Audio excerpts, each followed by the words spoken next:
My Hindi thoda thoda. Husband, going. I actually love husband. My English thoda. இன்றைக்கு கேட்பரிஸுக்கு இருக்கக்கூடிய குருவி அளவுக்கு மூளை கூட இந்த கேபினெட் மினிஸ்டர்களுக்கு இல்லை அப்படின்றதுதான் இந்திய அரசியலில் ரொம்ப அவலமான ஒரு நிலையா நான் பார்க்கிறேன். இப்ப இன்றைக்கு இந்த சுகந்தா பேசுனது, முந்தா நாள் நிர்மலா சீதாராமன் பேசினது, அதுக்கு முன்னாடி தர்மேந்திர பிரதான் பேசினது, இப்படி தொடர்ந்து பேசிக்கொண்டே இருக்கிறார்கள். இதுக்கு பூரா தமிழ்நாடு பதில் சொல்றதுக்கு முன்னாடி கேட்பரி சாக்லேட் கம்பெனிக்கார விளம்பரத்துல பதில் சொல்லிருக்காங்க. இது எதுக்கான பதில் அப்படின்னா, யாராவது நம்மள தாக்க வந்துட்டாங்கன்னா அவனை அசிங்கமா கெட்ட வார்த்தையில திட்ட முடியல இப்படின்னு பேசியவர்களுக்கெல்லாம் புரிஞ்சுக்கிட முடியல. இந்த நாட்டில் இருக்கக்கூடிய மக்கள் உணர்வு புரியல, மாநில அரசின் உணர்வு புரியல, ஒரு லெட்டர் உனக்கு புரியல. இது எதுவுமே புரியாம எதற்காக இந்த ஆட்சியில் என்ற ஒன்றியத்துல உட்கார்ந்து கொண்டு ஆட்சின்னு ஒண்ணு நடத்திட்டு இருக்காங்க அப்படின்றது மக்களுக்கு புரியல. தளபதி விஜய் ஏன் உருவாக்க பாக்குறாங்க அப்படின்னா, இந்த கூர்மையான உணர்வை மழுங்கடிக்க வேண்டும் அப்படின்னா பெரியாரின் பெயரை சொல்லி ஏமாற்ற வேண்டும், அம்பேத்கரின் பெயரை சொல்லி ஏமாற்ற வேண்டும், மார்க்சின் முகத்தை காட்டி ஏமாற்ற வேண்டும். இதற்கு யாரு பக்காவா பொருந்துறா அப்படின்னா தேல்பத்ரி சிங். விஜய் பக்காவாக பொருந்துகிறார். அப்படியே எம்ஜிஆரை போலவே அளவெடுத்து செய்து வைத்த அரசியலே தெரியாத ஒரு முகமாக விஜயை உருவாக்கி விட்டால், அதாவது எப்படி இருக்குன்னா, ஸ்கூல்ல மிஸ் எங்க அம்மாவை திட்டா மிஸ் அப்படின்னு சொல்லி போய் கம்ப்ளைண்ட் பண்ணுவாங்க இல்லையா, ஏதாவது ஒரு வார்த்தையை கேட்டுட்டு, அந்த மாதிரியான டைப்பா தான் விஜய் இருக்கிறார். அரண்சை நண்பர்களுக்கு வணக்கம். அரண்சை ஊடகம் சுயேட்சையாக இயங்குவதற்காகவே உருவாக்கப்பட்டது. நாம் செய்கிற வேலை உண்மையிலேயே மக்களுக்காக செய்கிறோம் என்பதை நீங்கள் நம்பினால், வாய்ப்பு இருந்தால் இந்த ரேசர் பே கியூஆர் கோடுக்குள்ளே நீங்கள் அதை ஸ்கேன் பண்ணி எங்களுக்கு உங்களால் இயன்றதை விருப்பம் இருந்தால் ஆதரவு தெரிவிக்கலாம். வணக்கம், இது அரண்சை. நான் ஹசீப். இன்று நம்மோடு பத்திரிகையாளர் இந்திரகுமார் தேரடி இணைந்திருக்கின்றார். அவரை வரவேற்போம். வணக்கம். சமீபத்தில் கடந்த ஒரு 2-3 நாட்களாக தமிழ்நாடு அரசியல் ஒரு நரேட்டிவ் செட் பண்ணுறதுக்கு ஒன்றிய அரசு முயலுதோ அப்படின்ற வகையில் பல ஆதாரங்கள், அதற்கான ஆதாரங்களை நம்ம முன்வைக்கக்கூடிய வகையில் ஒன்றிய அமைச்சர்கள் பேசுகிறாங்க. தமிழ்நாட்டில் ஒரு சூப்பர் சிஎம் இருக்காரு, அவரை கேட்டு தான் ஸ்டாலின் பல்வேறு வேலைகளை செய்கிறாரு, எடுத்த முடிவுகளை மாற்றுகிறார் அப்படின்ட்டு.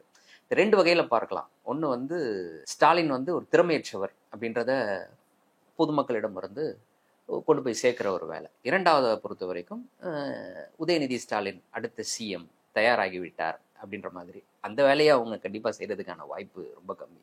பட் அந்த முதல் வேலை அதுவாக இருக்குமோ, முதல் விஷயம் நான் சொன்னேன்ல, அதுக்காகத்தான் இப்படிப்பட்ட விஷயங்களை சொல்கிறாங்களோ அப்படின்ட்டு தர்மேந்திர பிரதான் அதை குறிப்பிட்டு பேசினார். அதை தொடர்ந்து ஒன்றிய கல்வித்துறை இணையமைச்சர் சுகந்தா மஜும்தார் அவரும் தமிழ்நாட்டை பொறுத்த வரைக்கும் இன்னைக்கு யாருக்கும் போட்டி அப்படின்னு பார்த்தீங்கன்னா தளபதி விஜய்க்கோ உதயநிதி ஸ்டாலின் அவர்களுக்கும் தான் இன்னைக்கு போட்டி அப்படின்ற மாதிரி ஒரு கருத்தை தெரிவிச்சிருக்கிறாரு. எப்படி பார்க்குறீங்க? இந்த சூப்பர் சிஎம் அப்படின்ற அந்த விமர்சனம் மஜும்தார்ன்றது இருக்கிறதுனால அந்த முதல் பேர் வாய் தவறி வேற ஒரு 2 எழுத்துக்கள் வந்துருக்கு. இந்த சுகந்தா அப்படின்ற அந்த நபர் சுகந்தா மஜும்தார்ன்ற நபரிடம் பேசும் பொழுது கேள்வியே ஒருவேளை விஜய் உதயநிதி அப்படின்ற சூழல் அப்படின்னு அவருடைய இதுல திணிக்கப்படுகிறது. ஆனா இப்பதான் கரெக்டா பாயிண்ட்டுக்கு வர்றீங்க அப்படின்ற மாதிரி அவரும் தளபதி விஜய் அப்படின்றாரு. தளபதி விஜய்க்கு உங்களுக்கு என்ன சம்பந்தம்? அது எங்கிருந்து உங்களுக்கு தளபதி விஜய் அப்படின்ற அளவுக்கு உங்களுக்கு அவரை பற்றி நெருக்கமான அரசியல் புரிதல் வந்திருக்கு. சனாதனத்தை பத்தி பேசுனதுக்கு பிறகுதான் உங்களுக்கு உதயநிதி ஸ்டாலினே யாருன்னு தெரிஞ்சிருக்கிறது. நீங்க ஒரு அரசியல்வாதி. அப்ப தளபதி விஜய் அப்படின்ற அளவுக்கு நெருக்கமா இருக்குன்னா பனையூருக்கும் இந்த பண்ணையார்களுக்கும் இடையில அவ்வளவு நெருங்கிய உறவு இருக்கிறதா அப்படின்ற சந்தேகம் ஒண்ணு வருது. 2வது, முதலமைச்சரின் மீதான அதிருப்தி உருவாக்குவது அப்படின்றது. தொடர்ந்து தமிழ்நாட்டு முதலமைச்சரின் மீது இவங்க கட்டமைக்கின்ற இந்த விமர்சனமே அவருக்கு உடல்நிலை சரியில்லை, அவரு முடிவெடுக்க மாட்டாரு, காவல்துறை கட்டுப்பாட்டுல இல்லை, இது மாதிரியான தொடர்ச்சியான சில மோசமான விமர்சனங்களை தொடர்ந்து வைத்துக் கொண்டிருக்கிறார்கள். தமிழ்நாட்டிலேயே அந்த மாதிரியான விமர்சனங்களை தொடர்ந்து பேசுறாங்க அப்படின்றத பார்த்துட்டு தான் இருக்கணும். இதனுடைய நோக்கம் என்ன அப்படின்னா, திமுக அப்படின்ற அந்த கட்டமைப்பு மிக்க ஒரு கட்சியை எப்படியாவது அசைச்சு பார்க்கணும், அதுக்குள்ள இருந்து ஏதாவது சிதறிடாதா, இந்த உண்டியல் உடஞ்சிராதா அப்படின்ற ஒரு பெரிய எதிர்பார்ப்பு அவர்களுக்கு இருக்கிறது. அப்ப தலைமையை கொஸ்டின் பண்ணிட்டோம் அப்படின்னா மக்கள் அந்த தலைமையின் மீதான நம்பிக்கை இழந்துருவாங்க அப்படின்னு நினைக்கிறாங்க. உண்மையிலேயே இவங்க சொல்ற மாதிரி சூப்பர் சிஎம் அப்படின்னு ஒருத்தர் இருக்கிறாருன்னு அசியூம் பண்ணிட்டோம்னா, எனக்கு தெரிஞ்சு 4-5 சூப்பர் சிஎம் இருக்கிறாங்க. ஒருத்தர் பேரு முத்தமிழறிஞர் கலைஞர், இன்னொருத்தருக்கு பேரு பேரறிஞர் அண்ணா, இன்னொருத்தருக்கு பேரு தந்தை பெரியார், இன்னொருத்தருக்கு பேரு மார்க்ஸ், இன்னொருத்தருக்கு பேரு அம்பேத்கர், இன்னும் சிலரையும் சேர்த்துக்கலாம். சிஎம்மாவே யோசிச்சோம்னா super CM Kamarajar, super CM Omandur Ramasamy, super CM Panagalarasar, இப்படி வந்து சூப்பர் சிஎம்ஸ், வழிகாட்டி சிஎம்கள் பல பேர் இருக்கிறார்கள். அவர்களுடைய வழிகாட்டுதலில் முடிவெடுக்கிறார் அப்படின்ற அர்த்தத்தை தமிழ்நாட்டு மக்கள் புரிந்து கொண்டிருக்கிறார்கள். அதனாலதான் இந்த ஆதரவு நிலைப்பாடு. இன்றைக்கு கேட்பரிஸுக்கு இருக்கக்கூடிய குருவி அளவுக்கு மூளை கூட இந்த கேபினெட் மினிஸ்டர்களுக்கு இல்லை அப்படின்றதுதான் வந்து இந்திய அரசியலில் வந்து ரொம்ப அவலமான ஒரு நிலையா நான் பார்க்கிறேன். இந்த இந்தி திணிப்பு, மும்மொழி கொள்கை, தேசிய கல்விக் கொள்கை, இப்ப பியூரோக்ராட்டிக் லாங்குவேஜ் அப்படின்றது வந்து மக்களுக்கு தெரியாது அப்படின்றதுனால இவங்க வந்து இஷ்டத்துக்கு, இப்போ ஒண்ணும் இல்ல, சில ஆண்டுகளுக்கு முன்பு ஒரு பள்ளிக்கூடத்திலேயோ அல்லது ஒரு தொழிலையோ வேலை செய்து கொண்டிருக்கக்கூடியவர் மூத்த அதிகாரிக்கு எழுதும் பொழுது தங்கள் கீழ்ப்படிதல் உள்ள அப்படின்னு எழுதுவாரு. கீழ்ப்படிதல் உள்ள அப்படின்னா அவர் எந்நேரம் வந்து இந்த அதிகாரியை பார்த்துட்டாரு அப்படின்னா டக்குன்னு கீழே விழுந்துருவாரு அப்படின்னு அர்த்தமா? இது எவ்வளவு மடத்தனமானது. பணிவுள்ள அப்படின்னா ஜெயலலிதாவுக்கு முன்னாடி இப்படி குனிஞ்சுக்கிட்டு நின்னாங்களே, அதுக்கு பேரு தான் பணிவா? ஒரு பியூரோக்ராட்டிக் லாங்குவேஜ் என்னன்னு தெரியாத ஒரு மினிஸ்டர். இது வந்து இப்பன்னு இல்லை, தமிழ்நாடு முதலமைச்சராக இவர் ஸ்டாலின் பொறுப்பேற்றுக் கொண்ட முதல் வருகின்ற அறிவிப்பு, பால் கொள்முதல் விலை அதிகரித்து ஒரு ஜியோ வருது. பொதுவா ஒரு ஜியோ வருதுன்னா அதுல முதல் பாயிண்ட் வந்து முந்தைய ஜியோவோட கனெக்ட் பண்ணும். அப்ப முந்தைய ஜியோ என்னன்றதை எடுத்து சொல்லிட்டு தொடர்பான பழைய கம்யூனிகேஷன் எல்லாத்தையும் குறிப்பிட்டுட்டு இந்த கம்யூனிகேஷன் என்ன அப்படின்னா கொள்முதல் விலையை உயர்த்துவது. இப்ப பழைய அந்த ஜியோல இருக்கக்கூடிய விஷயத்தை எடுத்து போட்டிருக்கிறாங்க இல்லையா, அதை எடுத்து போட்டுட்டு பால் விலையை உயர்த்தி விட்டார் சிஎம், பால் விலையை உயர்த்தி விட்டார் சிஎம். படிங்கடா, அடுத்த வரியில தாண்டா அறிவிப்பே இருக்கு. இது பழைய ஜீவோடா, எடப்பாடி போட்ட ஜீவோடா. இப்ப போட்ட ஜீவோ வந்து பால் கொள்முதல் விலைக்கு மேலேயே எழுதியிருக்கு பொருள். பால் கொள்முதல் விலையை உயர்த்துவது, இது விற்பனை விலை. கொள்முதல் விலையை உயர்த்துவதில் எப்படி விற்பனை விலையை பத்தி பேசுவாங்கன்ற ஒரு குறைந்தபட்ச அறிவு இருக்கக்கூடிய யாரும் அதை பேச மாட்டாங்க. ஆனால் ரொம்ப நம்பகம் வாய்ந்த ஊடகங்களே வந்து அதை வந்து தவறாக சித்தரித்து வெளியிட்டார்கள்.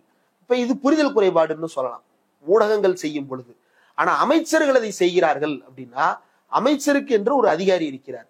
அப்ப எனக்கு இப்ப ரெண்டு சந்தேகம். ஒண்ணு, அந்த அதிகாரி அமைச்சர்களை தப்பா வழி நடத்தணும். இப்ப நீங்க குறிப்பிட்டு பேசுறது சிவதாஸ் மீனா எழுதின அந்த லெட்டர். ஆமா, சிவதாஸ் மீனா எழுதின லெட்டர். அதுல அவர் என்ன எழுதுறாரு அப்படின்னா ரொம்ப தெளிவா எழுதி இருக்கிறார். நாங்கள் வந்து எங்கள் கமிட்டி அமைத்திருக்கிறோம், கமிட்டி அமைத்ததன் அடிப்படையில் அவர்கள் கொடுக்கின்ற பரிந்துரைகளின் அடிப்படையில் நாங்கள் MOU சைன் பண்ணதுக்கு தயாரா இருக்கோம். ஃபர்ஸ்ட் வரியில அவர் சொல்றாரு, நீங்க செய்வது நன்மைக்கானதாக இருக்கும் அப்படின்னு கருதுறோம். ஆமா, அதன் அடிப்படையில் ஏத்துக்கிறோம். இருந்தாலும் கமிட்டி அமைச்சிருக்கிறோம். ஆமா, அவங்களுடைய முடிவின் அடிப்படையில நாங்க இதை செயல்படுத்துறதா வேணாமான்னு முடிவெடுப்போம். ஆமா, அப்படின்றத புரிஞ்சுக்கணும். அப்படி குறைந்தபட்ச அறிவற்றவர்களாக இவர்கள் யாரை கருதுகிறார்கள்னா மக்களை கருதுறாங்க.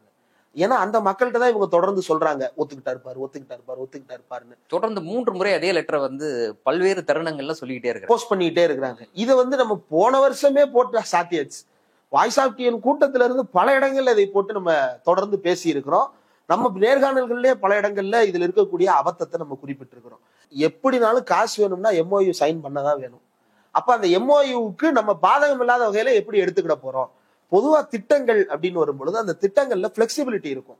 மாநில அரசு அவர்களுக்கு ஏற்ற வகையில் அதை செய்து கொள்வதற்கான பிளெக்சிபிலிட்டியை கொடுக்கணும் அப்படின்றத நித்தி ஆயோகில் இருந்து பல பேர் அதை தொடர்ந்து பரிந்துரை செய்திருக்கிறார்கள். அப்ப அப்படியான ஒரு இடத்தை நோக்கி நம்ம பேசுறோம். ஏன்னா இது MOU தான், வேற எதுவும் இல்லை. அப்ப 2 பேரும் புரிந்து உணர்ந்து ஒப்பந்தம் செய்ய போகிறோம். அப்ப நீ அனுப்பு, அந்த காப்பியை பாக்குறேன், அதுல நான் கரெக்ஷன் சொல்லுவேன்.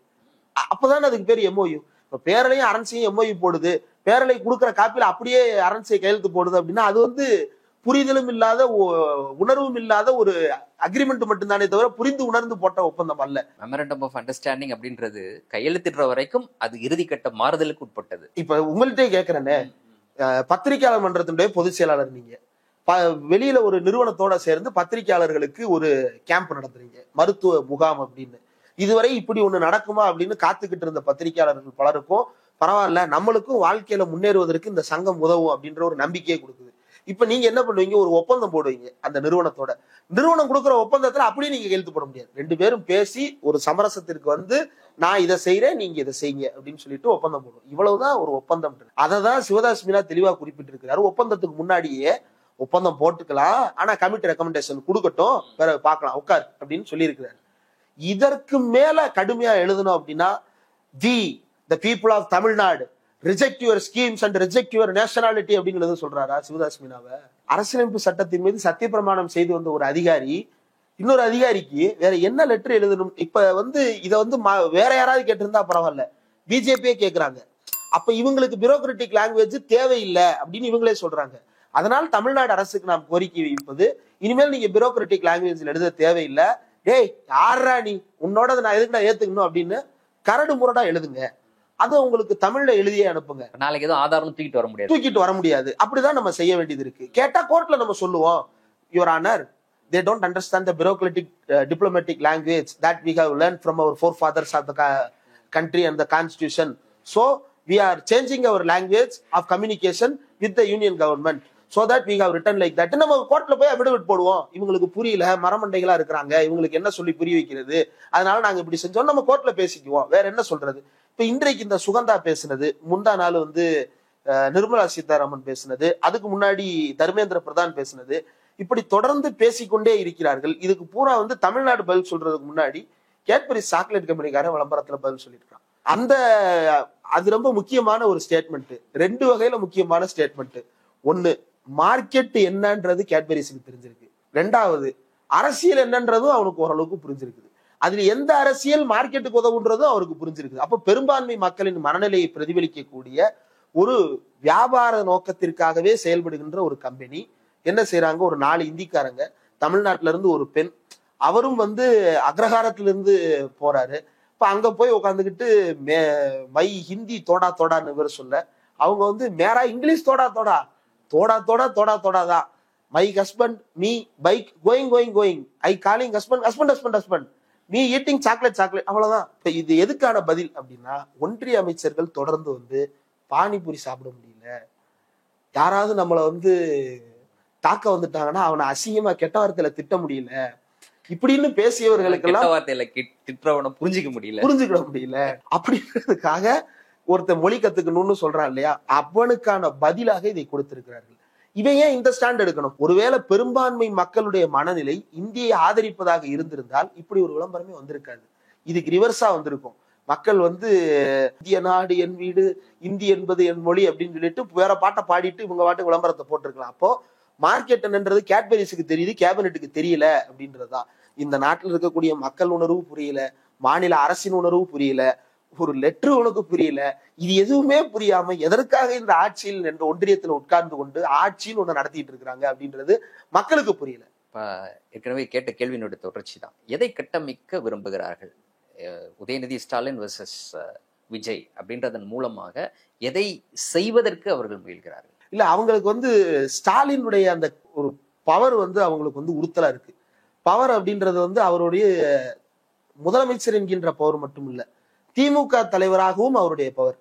திமுக தலைவராக இருந்து இந்தியா முழுக்க இருக்கக்கூடிய எல்லா கட்சிகளையும் ஒண்ணு சேர்ப்பதற்காக இந்தியா கூட்டணி என்றது ஒன்று அமைவதற்கு முன்னாலேயே அப்படி ஒரு ஃபார்மேட்டை இங்க செயல்படுத்தி காட்டியவர். இடதுசாரிகள் ஒன்றாக இருக்க முடியுமா? மாற்று கட்சிகள் ஒன்றாக இருக்க முடியுமா? தலித் மக்களை வாக்கு வங்கியாக கொண்ட கட்சியும் பெரும்பான்மை ஓபிசி வாக்கு வங்கியாக கொண்ட கட்சியும் ஒன்னா இருக்க முடியுமா? ஒரே கூட்டணியில ஒரு காங்கிரஸ் கட்சியும் இந்த கட்சிகள் எல்லாரும் ஒன்னா இருக்க முடியுமா? ஒரே கூட்டணியில இருக்க முடியுமா? அப்படின்ற சந்தேகங்கள் எல்லாத்தையும் அதெல்லாம் தள்ளி வச்சுட்டு நம்மால் இதை எதிர்கொள்ள முடியும்ன்ற நம்பிக்கையை அவர் கொடுத்தார். அந்த நம்பிக்கையின் அடிப்படையில தான் இந்தியா முழுக்க இருக்கக்கூடிய எல்லா கட்சி தலைவர்களும் ஒன்றிணைகிறார்கள். ஒன்றிணைந்தது மட்டுமல்ல, ஒரு பெரிய வெற்றியை சாத்தியப்படுத்தி காட்டியது. ஒண்ணுமே இல்லாம இருந்த கட்சிகள் என்று சொல்லப்பட்ட கட்சிகள் எல்லாம் மீண்டு வந்தன. அப்ப இந்த கூட்டணியினுடைய முக்கியத்துவத்தை அவர் புரிய வைத்திருக்கிறார். இது அவர் தமிழ்நாட்டினுடைய திராவிட முன்னேற்ற கழக தலைவராக செய்தது. முதலமைச்சரா அவர் செய்த பணி இன்னும் அவர்களுக்கு அச்சத்தை ஏற்படுத்துகிறது. இந்தியா முழுக்க இருக்கக்கூடிய பல்வேறு மாநிலங்களுக்கு அவர் தொடர்ந்து கடிதங்கள் எழுதி கொண்டே இருக்கிறார். இப்ப இல்ல, நீட் தேர்வுக்கு எதிராக கடிதம் எழுதினார். All India social justice federation ஒண்ணு உருவாக்கி எல்லோரும் சமூக நீதிக்காக ஒன்றிணைவோம் அப்படின்னு அந்த அமைப்பின் மூலமாக ஒரு கடிதம் எழுதினார். இப்ப வில்சன் அதனுடைய கன்வீனராக இருந்து டெல்லியில தொடர்ச்சியாக கூட்டங்கள் நடத்தப்படுகிறது. எல்லா கட்சியில இருக்கக்கூடிய முக்கிய வழக்கறிஞர்களோடும் அந்த அமைப்பு தொடர்பில் இருக்கிறது. சமூக நீதி தொடர்பான வழக்குகள் அனைத்தையும் இவர்கள் அனைவரும் சேர்ந்து கவனிக்க தொடங்கி இருக்கிறார்கள். அடுத்ததாக இந்த நீட் தேர்வுக்கான அறிக்கையை தமிழ்நாடு அரசு தயாரித்ததற்கு பிறகு அதை மொழிகள், வெவ்வேறு மொழிகள்ல, குஜராத்தில் மராட்டி, ஹிந்தி, பெங்காலி, தமிழ், தெலுங்கு, கன்னடம், மலையாளம்னு மொழிபெயர்த்து அதை அவர் அனுப்பி வைத்தார். அதற்கு பிறகு அனைவருக்கும் இப்போ ஒரு லெட்டர் எழுதி இருக்கிறாரு. இந்த டீலிமிட்டேஷன் நம்ம எப்படியெல்லாம் பாதிக்க போகிறது அப்படின்றது குறித்து ஒரு லெட்டர் எழுதி எம்பிக்களை நேர்லயே அனுப்பிட்டார். வெறுமன லெட்டரோட நிக்காம அடுத்த கட்டத்துக்கு நகர்த்துவதற்காக. இப்போ ரேவந்த் ரெட்டி நேத்து பிரஸ் மீட்டே கொடுத்துட்டாரு. எனக்கு போவதற்கு முழு உடன்பாடு, தலைமையின் சம்மதம் பெற்று நான் சென்று வருவேன் அப்படின்னு அவர் சொல்லிட்டாரு. பினராயி விஜயன் கண்டிப்பாக கலந்து கொள்ள போகிறார். நவீன் பட்நாயக் வர சொல்லியிருக்கிறாரு. இப்படி எல்லோரையும் சந்திக்கிறார்கள். இப்ப இது அவர்களுக்கு பழைய நினைவுகளை கிளறி விடுகிறது. பழைய நினைவுகள் அப்படின்றது அந்த ஆன்டி டிஎம்கே அமெண்ட்மெண்ட்டுக்கு முந்தைய நினைவுகள் பார்லிமெண்ட்டுக்கு உண்டு. ஏன்னா அந்த காலகட்டம் அவர்களால் அவ்வளவு சாமானியமாக கையாள முடியாத ஒரு காலகட்டம். இந்திய எதிர்ப்பு போராட்டத்திலிருந்து அவ்வளவு தீவிரமாக நடந்து கொண்டிருந்த காலகட்டம் 60 to 65 இடையில. இதுக்கு நடுவுல தான் இந்த ஆன்டி டிஎம்கே அமெண்ட்மெண்ட் என்று அபினவ் சந்திரசூட் சொல்லுகின்ற ஒரு சட்ட திருத்தம் அரசியலமைப்பு சட்டத்தில் செய்யப்பட்டது. இப்போ இந்த காலகட்டத்தின் நினைவுகள் அவர்களை அச்சுறுத்த தொடங்குகிறது. அதனால ஸ்டாலின் இல்லாத ஒரு கட்சியை அவர்கள் பார்க்கிறார்கள். இப்ப ஸ்டாலின் இல்ல அப்படின்னா உதயநிதி ஸ்டாலின் அந்த இடத்துல வச்சுட்டாங்க அப்படின்னா ஏன் இவங்க ஸ்டாலினை ரீப்ளேஸ் பண்றதுக்கு உதயநிதியை உருவாக்க முயற்சி செய்யறாங்க, அல்லது ஸ்டாலின் இருக்கிற இடத்துல நம்ம உதயநிதியை வச்சு அரசியல் பண்ணலாம்னு அவங்க விரும்புறாங்கன்னா, உதயநிதி ஸ்டாலின் நேரடியாக சனாதனத்துக்கு எதிராக சொன்ன கருத்து போன தடவை நம்ம டெல்லி செய்தியாளர் நிரஞ்சன் அவர்கள்ட்ட நம்ம பேசும் பொழுது அவர் சொன்னார். அவர்கிட்ட நம்ம பேரலையில ஒரு பேட்டி எடுத்தோம். அவருடைய கேபிட்டல் ஊடகத்திலையும் பதிவு செய்திருக்கிறார் நினைக்கிறேன். அவர் பிரச்சார பயணங்களை குறித்து கவர் பண்றதுக்காக போன போது குக்கிராமங்கள் முதற்கொண்டு தமிழ்நாட்டுல திமுகன்னு ஒரு கட்சி இருக்கு, அதுல உதயநிதி ஸ்டாலின் ஒருத்தர் இளைஞர் செயலாளர், அவர் சனாதனத்தை ஒழிக்கிறேன்னு சொல்றாங்க அப்படின்னு யார்கிட்ட மாடு மேய்த்து கொண்டிருக்கின்ற ஆடு மேய்த்து கொண்டிருக்கின்ற ஒரு கூட்டத்திட்டு போய் மக்கள்கிட்ட போய் வறுமையில வாடிக்கொண்டிருக்கின்ற மக்கள்கிட்ட போய் அவங்க வந்தாங்கன்னா நம்ம சனாதன தர்மத்தை ஒழிச்சிருவாங்க அப்படின்னு ஏமாத்து பிரச்சாரம் பண்ணிட்டு இருக்கிறாங்க. அப்போ வடக்கில் இருக்கக்கூடிய பெரும்பான்மையான சூத்திரர்களையும் பஞ்சமர்களையும் ஒடுக்கி வைப்பதற்கு இவர்களுக்கு சனாதனம் தேவைப்படுகிறது. அதை ஏமாற்றுவதற்கு இவங்க வந்தா நம்மளை ஒழிச்சிருவாங்க அப்படின்னு பிரச்சாரம் பண்ணுவதற்கு உதயநிதி தேவைப்படுகிறார். அப்போ உதயநிதியை திமுகவின் முகமாக நார்த்ல ப்ரொஜெக்ட் பண்ணுவது அப்படின்றது அங்க சனாதன கோட்பாட்டின் கீழே தாங்கள் இருப்பதாக நினைத்துக் கொண்டிருக்கின்ற விழிப்புணர்வு இல்லாத சூத்திர பஞ்சமர்களையும் விழிப்புணர்வோடு இருக்கின்ற அவாக்களையும் ஒருங்கிணைப்பதற்கான முகமா இவரை பயன்படுத்தலான்னு பாக்குறாங்க. அதற்கு எதிராக விஜய் உருவாக்குவதன் மூலமாக இந்த விஜய் உருவாக்கம் அப்படின்ற அந்த புள்ளி ரொம்ப குரூசியலான பாயிண்ட். தளபதி விஜய் இப்போ இந்த தளபதி விஜய் ஏன் உருவாக்க பாக்குறாங்க அப்படின்னா 1972 தமிழ்நாட்டு அரசியல் சூழல் என்னவாக இருந்தது அப்படின்றத நம்ம யோசிச்சு பார்க்கணும். திமுகவினுடைய முக்கிய இலக்காக கருதப்பட்ட திராவிட நாடு கொள்கை கைவிடப்படுகிறது. தமிழ்நாட்டுல அப்போ திராவிட முன்னேற்ற கழகமும் பொது உடைமை இயக்கங்களும் தீவிரமாக செயல்பட்டு கொண்டிருந்த காலகட்டம். அப்போது வரைக்கும் தமிழ்நாட்டுல எதிர்கட்சியாக, அதாவது ஆளுங்கட்சியாக வர முடியாவிட்டாலும் கூட ஒரு குறிப்பிடத்தகுந்த அளவிற்கு இங்க பொது உடைமை இயக்கங்கள் செல்வாக்கு செலுத்தி கொண்டிருந்தன, தேர்தல் அரசியலில் செல்வாக்கு செலுத்தி கொண்டிருந்தன அப்படின்றது ரொம்ப முக்கியமான புள்ளி. 72 அக்டோபர் 17 ஒரு முக்கியமான மாற்றம் நடக்கிறது. அதற்கு பிறகு தமிழ்நாட்டு அரசியலை நீங்க எடுத்து பாத்தீங்கன்னா இந்த லட்சியவாத அரசியல் அப்படின்றது கொஞ்சம் கொஞ்சமா டைல்யூட் ஆகிட்டே இருக்கும். அதற்கேற்றாறு போல ஒன்றிய அரசினுடைய திட்டங்களும் சட்டங்களும் மாறிக்கொண்டே இருந்திருக்கின்றன. அது எமர்ஜென்சியா இருக்கட்டும், எமர்ஜென்சிக்கு பிறகு குளோபலைசேஷனாக இருக்கட்டும், அதற்கு பிறகு நவதாராளமே எல்லாவற்றையும் எடுத்து பார்த்து இணைத்தால் இது ஒரு தெளிவான திட்டமிடல். தமிழ்நாட்டுல அண்ணா இந்த தீவிரமான அந்த திராவிட நாடு கோரிக்கையை பேச முடியாத ஒரு சூழ்நிலையில தம்பியனுக்கு கடிதம் எழுதுறார். எண்ணி துணிக கர்மம் அப்படின்னு தானே கைப்பட எழுதி அதை மாநாட்டில் அவர் பேசினார். நாம் அதையும் பேச முடியவில்லை, அதே நேரத்தில் அதை பேசி கட்சியை விட்டு சிறைக்கு போய்விடலாம் என்றால் அதையும் செய்ய முடியவில்லை. இந்த இரண்டுக்கும் இடையில் நம்முடைய பயணம் தொடர வேண்டும் அப்படின்ற ஒரு கடுமையான சூழலை அண்ணா உணர்கிறார். அந்த சூழலுக்கு மத்தியில தான் திமுகவுக்கு ஆட்சி பொறுப்பு கொடுக்கப்படுகிறது. அப்ப அது ஒரு பெரிய ரிலீஃப். என்ன போராட்டத்திற்காக உருவாக்கப்பட்டதோ அந்த போராட்ட நோக்கத்தை செய்ய முடியாவிட்டாலும் நீயே தான் ஆள வேண்டும் என்று மக்கள் கொடுத்த மேண்டேட் அது அவ்வளவு பெரிய கூட்டணியை கட்டி உருவாக்கப்பட்டது. வெறுமனே அந்த கட்சியாக மட்டுமல்லாமல் எல்லா இயக்கங்களையும் சேர்த்து நின்று பெற்ற வெற்றி அது ரொம்ப சாதாரணமான வெற்றி அல்ல. அதற்கு பிறகு 69 அண்ணாவின் மறைவு, கலைஞர் பதவி இருக்கிறார். 72 புதிய அமைச்சரவை பதவி இருக்கிறது, கலைஞர் முதல்வர் ஆகிறார். எம்ஜிஆர் என்ற சக்தி உருவாகிறது. எம்ஜிஆருக்கு பிறகு தமிழ்நாடு லட்சியவாதமாக என்ன போராட்டத்தை முன்னெடுத்தது அப்படின்றத எடுத்து பார்த்தீங்கன்னா அது எம்ஜிஆரால் ஏற்பட்ட சீரழிவு, அதிமுகவால் ஏற்பட்ட சீரழிவு. இந்த திராவிட இயக்கத்தினுடைய கொள்கைகளை ஓரளவுக்கு ஆட்சி ரீதியாக பாதுகாப்பதற்கு ஆங்காங்கே சில நேரங்களில் இந்த கட்சி உதவி இருக்கலாமே தவிர இதனால் ஏற்பட்ட சீரழிவு அதிகம். ஏன்னா அது வரைக்கும் சண்டை காங்கிரஸோடையும் பொது உடைமை இயக்கங்களோடையும், பொது உடைமை இயக்கத்தை சேர்ந்தவர்கள் திமுகவை கடுமையாக விமர்சிப்பதும் திமுக காங்கிரஸை கடுமையாக விமர்சிப்பதும் இந்த முக்கோண போட்டி திமுகவையும் காங்கிரஸையும் பொது உடைமை இயக்கங்களையும் தமிழ்நாட்டுல ரொம்ப ஒரு முக்கியமான ஒரு அரசியல் சுழலுக்குள் வைத்திருந்தது. இந்த சுழலுக்கு உள்ள சம்பந்தம் இல்லாம குறுக்கு இந்த கௌசிக் வந்தா அப்படின்னு ஒரு கௌசிக்குள்ள உட்கார்ந்தாரு. சாதியாக மதவாரியாக எந்த விதமான லட்சியவாத நோக்கமும் இல்லாத ஒரு அரசியல் புரிதல் இருந்ததாக கருதி கொண்ட ஏபொலிட்டிக்கலான ஒரு குரூப் வந்து எம்ஜிஆர் வந்து கல்டிவேட் பண்ண ஆரம்பிச்சார். அண்ணாயிசத்துக்கு அவர் சொன்ன விளக்கம் எல்லாம் கேட்டோம்னா ரொம்ப ஆச்சரியமா இருக்கு, அதிர்ச்சியா இருக்கு. பேராசிரியர் தான் சொன்னார் அண்ணாயிசம்னா என்னன்னு கேட்டா, முதலாளித்துவமும் சோசியலிசமும் சேர்ந்தது அண்ணாயிசம் அப்படின்னு எம்ஜிஆர் ஒரு இடத்துல சொன்ன.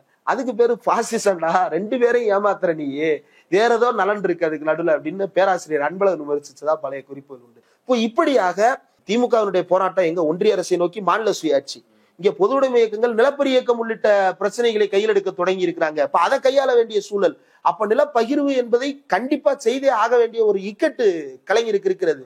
அவர் எந்த அளவுக்கு அதை செயல்படுத்த முற்பட்டார்னா, கோயிலுக்கும், அதாவது தனி மனிதர்களுக்கு எப்படி உற்சவரம்போ கோயிலுக்குள் இருக்கக்கூடிய சாமி பேர்ல தான் நிலம் இருக்கு, அவரும் ஒரு மனிதனாக கருதி அவருக்கும் உற்சவரம்பு சட்டம் பொருந்தும் அப்படின்னு சட்டத்தை உருவாக்குறாரு. அதற்கு பிறகு ஆட்சி கலைகிறது, எந்த இதுவும் நடக்கல, ஆட்சி மாறுகிறது. அதற்கு பிறகு திமுக ஆட்சிக்கு பொறுப்பேற்க வர்றது அப்படின்றது வந்து 96, இடையில 2 வருஷம் தான், 96 வரைக்கும். அப்ப 76 தொடங்கி 86 96 வரைக்கும் ஒரு பெரிய இழப்பை வந்து இந்த தமிழ்நாடு வந்து இயக்க அரசியலாகவும் லட்சியவாத அரசியலாகவும் ஒரு சரிவை சந்தித்திருக்கிறது. அதே வறுமை. ஆமா, இப்ப இதே பிரச்சனையை வந்து மறுபடியும் வந்து இப்ப உருவாக்க பாக்குறாங்க. இன்னைக்கு தமிழ்நாட்டினுடைய குரல் என்ன?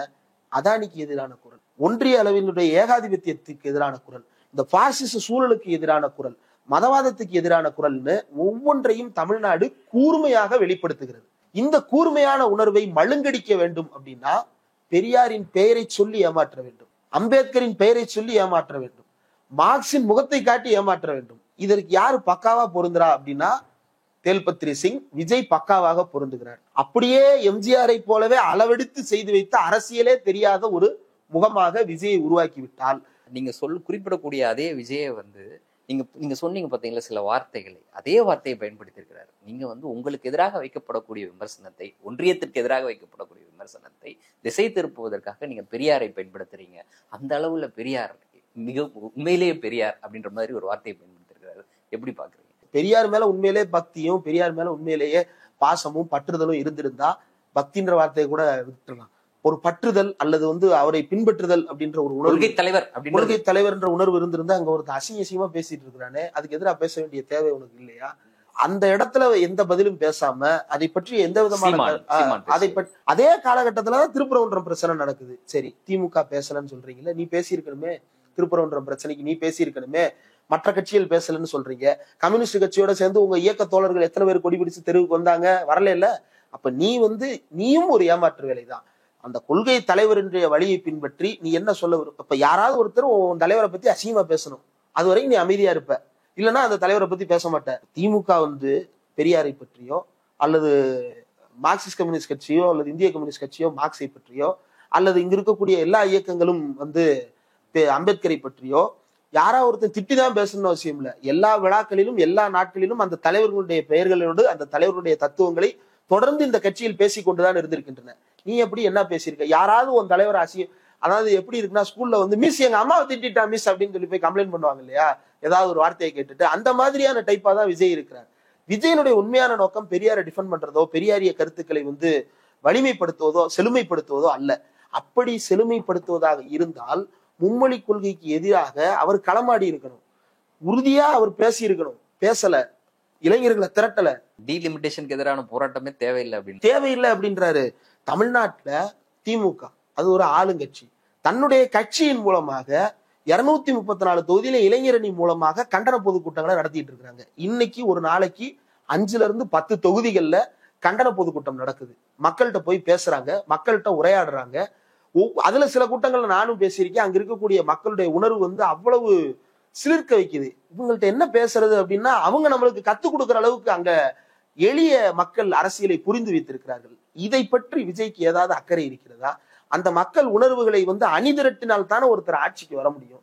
அண்ணாவோ திமுகவோ ஆட்சிக்கு வந்ததுல முக்கியமான பங்கு எதிர்கட்சி அரசியலை மிக சரியாக செய்வது அப்படின்றது. எதிர்கட்சி அரசியல்னா என்னன்னே தெரியாம வீட்டுக்குள்ள உட்காந்துக்கிட்டு சட்னி போர்டு ராஜ்மோகன் எழுதி கொடுக்குற அறிக்கைகளை எழுதி ரிலீஸ் பண்ணிட்டு அதை அவரே வேற ஃபயர் விட்டுருவாரு.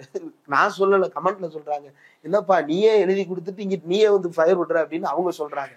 அந்த அளவுக்கு விஜயனுடைய அரசியல் புரிதல் இருக்குது அப்படின்னா, இவரால் தமிழ்நாட்டிற்கு என்ன பயனை கொடுத்து விட முடியும் அப்படின்றதுதான் ஒரே கேள்வி. அப்ப இவரை உருவாக்கி விடுவதனுடைய நோக்கமே, ஏன்னா தான் உருவான வரலாறு அப்படின்னு பேசும் பொழுது நாளைய தீர்ப்புல சோப்பு போட்டதுல இருந்து இப்ப வரைக்கும் பேசுறாங்க. நடுவுல நடந்த ஹைட்ரைடு எங்க? உன்னை வந்து கோழிப்பையில கோழி அமுக்குன மாதிரி உன்னை காருக்குள்ள அமுக்கி கூட்டிட்டு போனாங்களே, அதை பத்தி எங்க வீடியோல? ஏன் முதலாளி கோச்சுக்கிடுவாரா? அல்லது திருப்பி ரெய்டு வந்தாங்கன்னா என்ன பண்றதுன்னு சந்தேகமா இருக்கா? என்ன பிரச்சனை உனக்கு? ஏன் அதை பேச மாட்டேங்கிறீங்க அப்படின்றதுதான் அவர் மீதான விமர்சனம். இப்ப இந்த விமர்சனத்துக்கெல்லாம் அவரே சொல்ற பதில் தான் மௌனம். அந்த மௌனத்தின் மூலமாக அவர் காட்டுவது, அவரே சொல்றாரு எம்ஜிஆர் தான். அப்ப அவரே ஒத்துக்கிடும் பொழுது நம்ம ஏன் இல்லைன்னு சொல்லணும்? ஆமா, எம்ஜிஆர் தான். லட்சியவாத போக்குகளை எல்லாம் சிதைத்து மக்களை வந்து தெருச்சண்டைக்கு இழுத்து விடுவது. நீங்க அவர் பண்ற எல்லாத்தையும் பாருங்க. ஏதோ ஒரு லட்சியத்தை நோக்கி ஒரு கூட்டத்தை திரட்டிக்கிட்டு இருக்க வேலை பார்க்கும் பொழுது, தேவையே இல்லப்பா, அங்க ஒரு அசிங்கமா உன்னைய திட்டிக்கிட்டு இருக்கேன், நீ என்ன அவனை போய் பேசிக்கிட்டு இருக்க, இவனை என்னன்னு கேளு முதல்ல அப்படின்னு சொல்லிட்டு இங்க ஊருக்குள்ள திருப்புவாங்க இல்ல. இந்த வேலைதான் விஜய் பண்றாரு. அததான் இந்த டீலிமிட்டேஷன் அறிக்கையிலேயே நம்ம பார்த்தோம். நம்மளே தான் பேசணும், இதே இடத்துல தான் பேசணும். முன்னுக்கு பின்னாடி முரண்பாடு. இவ்வளவு முரண்பாடு ஒரு மனுஷனுக்கு எப்படி வரும்? இவ்வளவு குழப்பம் ஏன் வரும்? திமுக தெளிவா சொல்லுது, இந்தி திணிப்பை என்றும் எதிர்ப்போம். ஒரு வரி சொல்ல முடியல, இந்தின்ற வார்த்தை வாயில இருந்து வரல. ஏன் இப்படி எல்லாம் பண்றீங்க? அப்படிலாம் பண்ணாதீங்க, தப்பு பண்ணாதீங்க. என்ன மருத்துவமனையில ஊசி போடுற டாக்டர் கூட சும்மா ஊசி போடுறேன்னு கொஞ்சம் ஆட்சா பேசுவாங்க. நீ என்ன செய்ய போற மக்களுக்கு? இப்போ மக்களுக்கு இவர் செய்ய விரும்புவது என்பது ஒரு சிதைவு. ஒரு லட்சியவாதத்தை நோக்கி ஒரு கூட்டம் உருவாகும் பொழுது ஒன்றிய அரசும் ஒன்றிய அரசுக்கு பின்னால் இருந்து இயக்குகின்ற அதிகார வர்க்கமும் எப்போதெல்லாம் இப்படியான ஒரு போக்கு மக்களிடம் எழுகிறதோ அப்போதெல்லாம் செய்வது அந்த சிதைவை ஏற்படுத்துவது. சீமான் அப்படியான ஒரு சிதைவு, எம்ஜிஆர் அப்படியான ஒரு சிதைவு, 96ல அப்படி ஒரு சிதைவு, இப்போ இவர் அப்படி ஒரு சிதைவு. இப்படி காலந்தோறும் ஒரு சிதைவை உருவாக்கி கொண்டே ஏபொலிட்டிக்கல்னஸை கல்டிவேட் பண்றதுக்காகவே இவர்கள் உருவாக்கப்படுகிறார். இன்றைய தினம் எங்களோடு இணைந்து பல்வேறு தகவல்களையும் கருத்துக்களையும் பகிர்ந்து கொண்டமைக்கு நன்றி. மீண்டும் ஒரு நேர்காணலில் சந்திப்போம். நன்றி நண்பர்களே.